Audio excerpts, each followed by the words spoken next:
सभी साथियों को नमस्कार, राम राम और खमा गणी। तो आप सभी विद्यार्थियों का हमारे YouTube चैनल पर हार्दिक स्वागत है। आज हम कक्षा 10 रोजगार कौशल की बुक की इकाई नंबर 2 का स्तर नंबर 3 पढ़ने जा रहे हैं।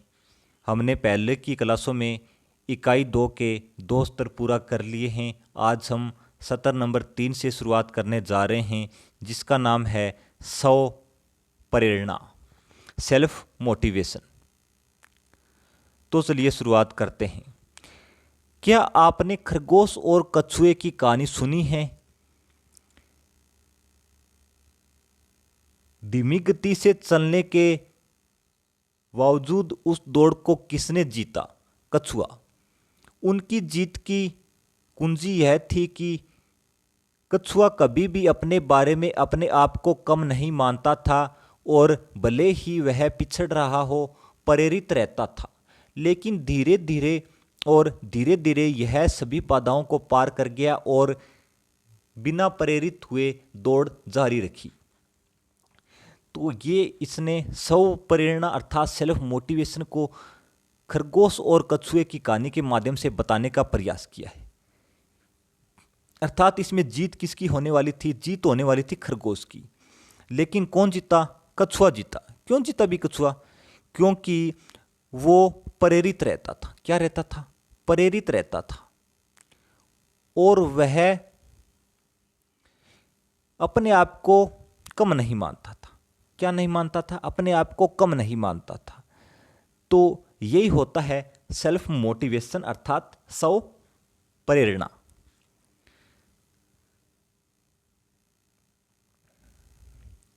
आगे क्या बताया है इसने, चलिए देखते हैं। स्व प्रेरणा बस आपके अंदर का बल है जो आपको चीजों को करने के लिए प्रेरित करता है।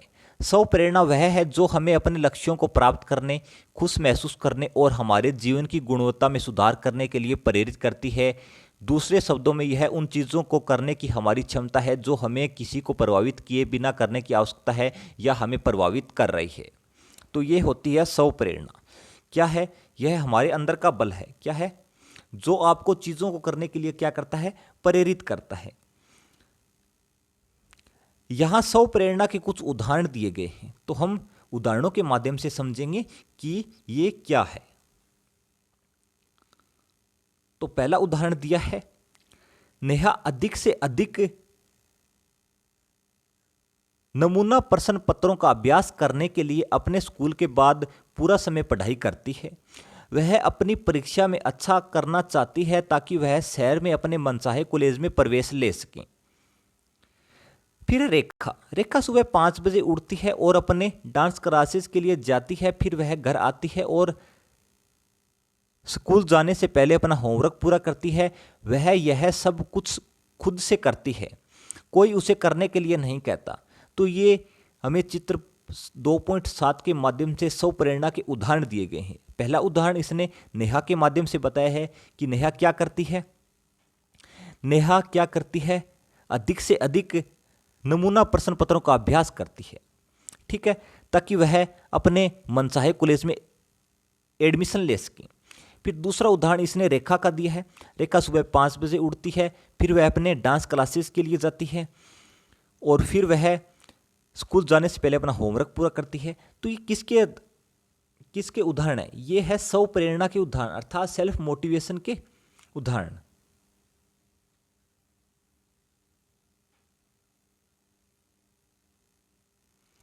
अलग अलग लोग अलग अलग चीज़ों से और अपने जीवन में अलग अलग समय से प्रेरित होते हैं। क्या होते हैं भाई? अलग अलग लोग अलग अलग चीज़ों से और अपने जीवन में अलग अलग समय से प्रेरित होते हैं। फिर है प्रेरणा के प्रकार।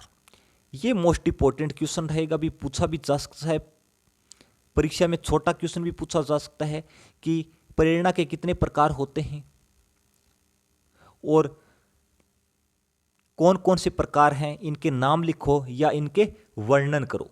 तो पहला प्रकार है आंतरिक प्रेरणा, जिसमें क्या है? प्रेम या प्यार। हम वे काम करते हैं जिनसे हमें खुश, स्वस्थ और अच्छा महसूस होता है।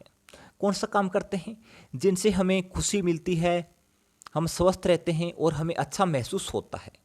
उदाहरण के लिए जब आप अपने वार्षिक दिवस समारोह में प्रदर्शन करते हैं और आप कुछ नया सीखते हैं जैसे नृत्य, गायन आदि, तो आपको अच्छा लगता है। ये होती है आंतरिक अर्थात अंदर की प्रेरणा, अर्थात हमारे अंदर की प्रेरणा ये होती है। फिर है बाहरी प्रेरणा अर्थात पुरस्कार, यानी बाहरी चीज से प्रेरणा मिलना। हम चीज़ें करते हैं क्योंकि उनसे हमें सम्मान, मान्यता और प्रशंसा मिलती है। उदाहरण के लिए सुरेश ने 100 मीटर की दौड़ में भाग लिया और पुरस्कार जीता।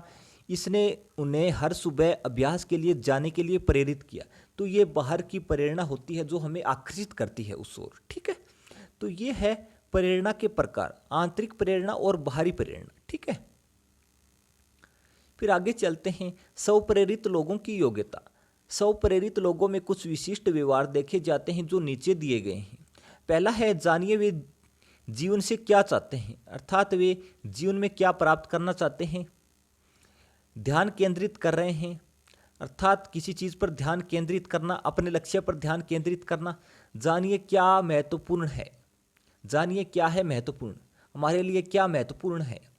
अपने सपनों को पूरा करने के लिए समर्पित होना। ठीक है, तो ये चित्र 2.8 में स्वप्रेरित लोगों की योग्यता को बताया है। ठीक है, फिर आगे देख लेते हैं क्या बताया है। श्री ई श्रीधरन, पूर्व प्रबंधक निदेशक, Delhi metro rail corporation limited, एक स्वप्रेरित और ऊर्जावान व्यक्ति थे। अपने समर्पण और दूसरों के प्रति सम्मान के साथ उन्होंने अपनी टीम को कड़ी मेहनत करने और परिणाम प्राप्त करने के लिए प्रेरित किया। महाशय धर्मपाल गुलाटी ने महाशयान दी हट्टी MDH प्राइवेट लिमिटेड के संस्थापक करोल बाग में एक छोटी सी दुकान से शुरुआत की, लेकिन अपने ध्यान, समर्पण और स्पष्ट विचारों के साथ MDH स्पाइस कंपनी एक होने के अलावा दुनिया भर में अच्छी प्रतिष्ठा वाले भारत में सबसे लोकप्रिय ब्रांडों में से एक बन गया है। तो ये कुछ उदाहरण दिए हैं स्वप्रेरित लोगों की योग्यता। अब आगे दिया है स्वप्रेरणा का निर्माण, अर्थात स्वप्रेरणा का निर्माण किस प्रकार होता है। स्वप्रेरणा के निर्माण के लिए 4 चरण हैं जो नीचे दिए गए हैं। तो पहला चरण है अपने बारे में पता करें, ताकतें अर्थात स्ट्रेंथ। अपनी पसंद और नापसंद को पहचानें, समझे कि आपको क्या खुशी मिलती है। उदाहरण के लिए मुझे खाना बनाना बहुत पसंद है, तो अपने बारे में पता करें, अर्थात हमको क्या क्या पसंद है और क्या नहीं पसंद है। तो ये क्या होता है, स्ट्रेंथ होती है। ठीक है, दूसरा है अपने लक्ष्यों को सेट करें और इस पर ध्यान केंद्रित करें। अपने लक्ष्यों को सेट करें और इस पर अपना ध्यान केंद्रित करें। उन लक्ष्यों को परिभाषित करें जिन्हें आप प्राप्त करना चाहते हैं और अपने लक्ष्य को प्राप्त करने के लिए अपनी सारी ऊर्जा को केंद्रित करें। उदाहरण के लिए मैं एक शेफ बनना चाहता हूँ। फिर है चरण नंबर 3। चरण नंबर 2 हमने पढ़ लिए हैं। चरण नंबर 3 है अपने लक्ष्यों को प्राप्त करने के लिए एक योजना विकसित करें। अपने लक्ष्यों को प्राप्त करने के लिए समय सीमा निर्धारित करें। उन गतिविधियों की एक सूची की योजना बनाएं जो आप प्रत्येक लक्ष्य को प्राप्त करने के लिए करेंगे। उदाहरण के लिए स्कूली शिक्षा के बाद आपको होटल प्रबंधन संस्थान में शामिल होने के लिए एक प्रतियोगी परीक्षा में बैठना पड़ सकता है। ये अंतिम है चरण नंबर 4, अपने लक्ष्यों के प्रति वफादार रहें। कठिन समय का सामना करते हुए भी अपने लक्ष्य को प्राप्त करने की दिशा में काम करें। उदाहरण के लिए भले ही मैंने होटल प्रबंधन प्रवेश परीक्षा को क्लियर नहीं किया है, लेकिन मैं शेफ बनने के लिए अन्य तरीकों का पता लगाऊंगा। तो ये इसने चित्र 2.9 के माध्यम से स्वप्रेरणा के निर्माण के चरणों के बारे में बताया है। तो इसके कितने चरण हैं? इसके 4 चरण हैं, जिससे किसका निर्माण होता है, स्वप्रेरणा का निर्माण होता है। तो ये हमारे लिए इंपॉर्टेंट रहेगा, थोड़ा पढ़ लेना। ठीक है, फिर है प्रायोगिक अभ्यास, अर्थात हमारा 70 नंबर 3 हमारा कंप्लीट हुआ। अब देख लेते हैं प्रायोगिक अभ्यास। तो प्रायोगिक अभ्यास कक्षा के विद्यार्थियों के लिए है, अर्थात इसके माध्यम से विद्यार्थी इसको सीख सकते हैं, अर्थात स्वप्रेरणा और इसके प्रकारों के महत्व को समझ सकते हैं अभ्यास के माध्यम से, जिसमें क्या दिया है, गतिविधि नंबर 1 दी है और गतिविधि नंबर 2 भी दी है और आगे दी है गतिविधि नंबर 2 दी है। तो इसके माध्यम से आप अभ्यास कर सकते हो, ठीक है। अब है क्वेश्चन आंसर, अपनी प्रगति जांचें, बहुविकल्प प्रश्न।